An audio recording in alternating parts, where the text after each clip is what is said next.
Bismillahirrahmanirrahim. Alhamdulillah wassalatu wassalamu ala Rasulillah. Amma ba'd.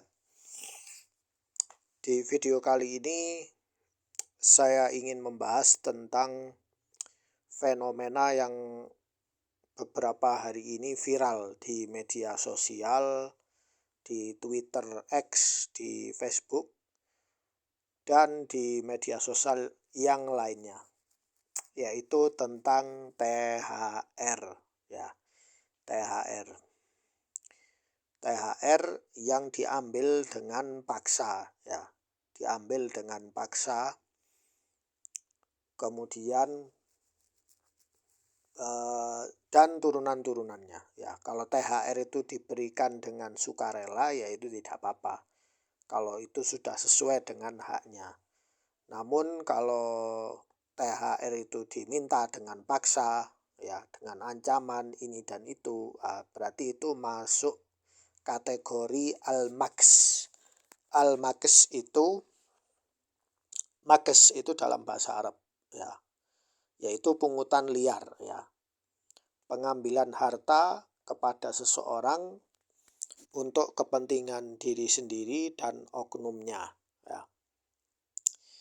Di sini dijelaskan amal mukus fahuwa akhadh amwalan nas zulman wa ghasban wa bighairi haqq la li maslahatil jama'ah walakin li salihil amr bijam'iha bigharad al-ibtizaz wal-thira' wal-tasallut ala al-dhu'afa wa laysa bihadaf khidmatihim.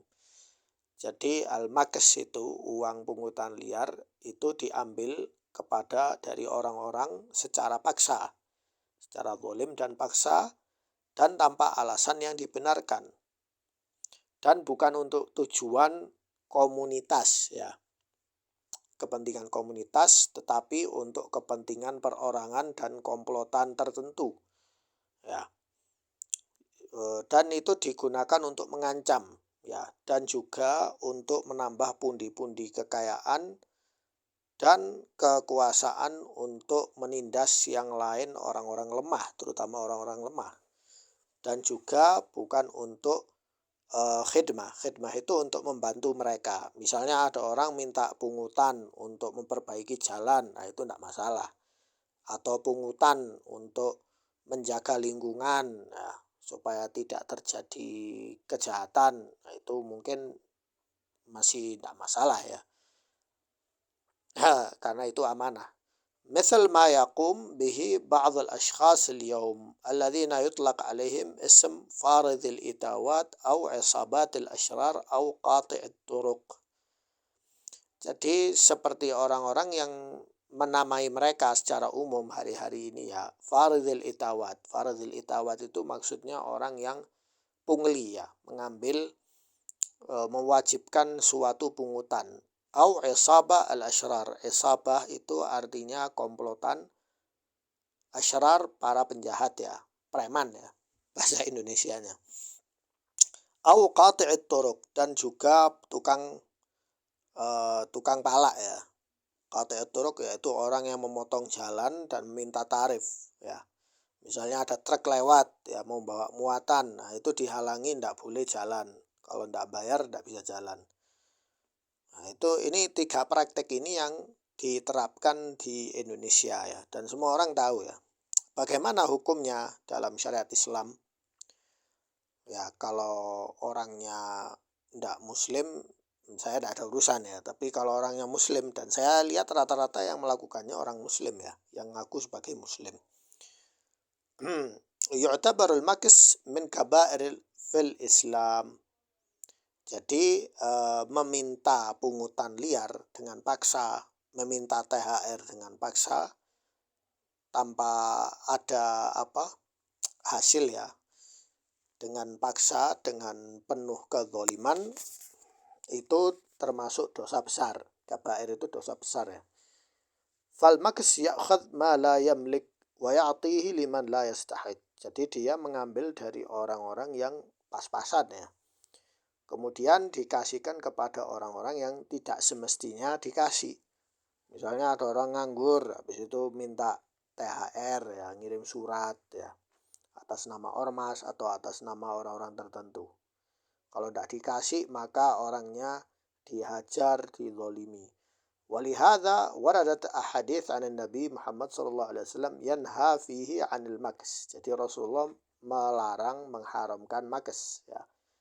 Minha ma rawahu Uqbah bin Amir qala sami'tu Rasulullah sallallahu alaihi wasallam, berkata Uqbah bin Amir dari Rasulullah sallallahu alaihi wasallam, la yadkhulul jannah sahib maks. Jadi Rasulullah berkata tidak masuk surga orang yang menarik pungutan-pungutan liar, ya. Pungutan-pungutan yang diharamkan tanpa atas dasar alasan yang dibenarkan. Kemudian juga diriwayatkan oleh Buraidah dan hadis-hadis yang lain, ya. Ada juga hadis ini yang jauh lebih sahih, ya. Kullul muslim 'alal muslimi haram damuhu wa maluhu wa 'irduhu.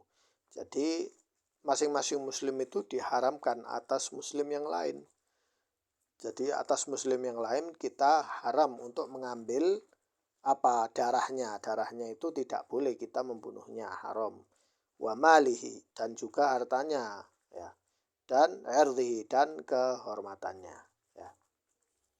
Inna sahibi maksin finnar, sesungguhnya orang yang menarik pungutan tanpa alasan yang dibenarkan, ya, pungutan yang diharamkan 3 itu tadi, maka dia masuk neraka. Kama warada fil Quran iddat tahrim al-maks, dan juga dijelaskan dalam Al-Quran haramnya menarik pungutan-pungutan tersebut atau meminta THR dengan cara yang maksa. Innallaha ya'muru bil adli wal ihsan wa ita'i dzil qurba wa yanha 'anil fahsya'i wal munkari wal baghi ya'idzukum la'allakum tadhakkarun. Surat An-Nahl ayat 90.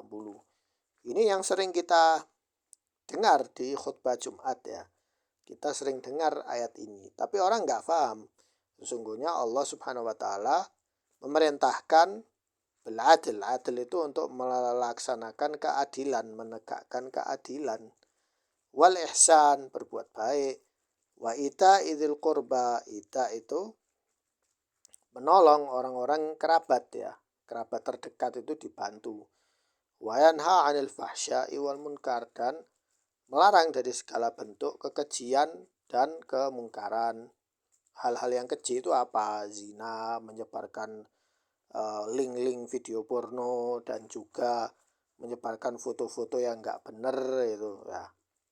Segala bentuk kekejian. Dan munkar, kemungkaran, mengambil harta yang haram, memaksa minta THR, kalau enggak diancam. Wal baghi, dan memberontak, ya. Memberontak, malak, ya, dan lainnya. Allah menasihati kalian supaya kalian selalu mengingatnya. Orang yang selalu mengingat Allah, dia tidak akan melakukan kejahatan tersebut, ya. Namun akhir-akhir ini saya dengar ada orang dikit-dikit minta THR, dikit-dikit minta THR, minta uang ini, uang itu, ya. Padahal dia ya tidak ngapa-ngapain, tidak ngasih apa-apa, ya tidak kerja di pabrik itu, ya. Dan juga ini merusak ekonomi negara dan juga merusak tatanan sosial, ya. Merusak agama, merusak tatanan sosial, dan juga merusak ekonomi negara. Sehingga orang-orang investor itu atau pengusaha lokal, ya, akan pindah ke wilayah-wilayah yang lebih sistemnya lebih bagus, ya. Jadi ini harus segera ditindak. Orang-orang muslim harus tegas menolak orang-orang yang jahat itu, jangan dituruti, ya. Jangan dituruti. Dan ini nasihat saya berdasarkan dalil Al-Quran dan juga dalil As-Sunnah, ya. Sekian, semoga bermanfaat. Wassalamualaikum.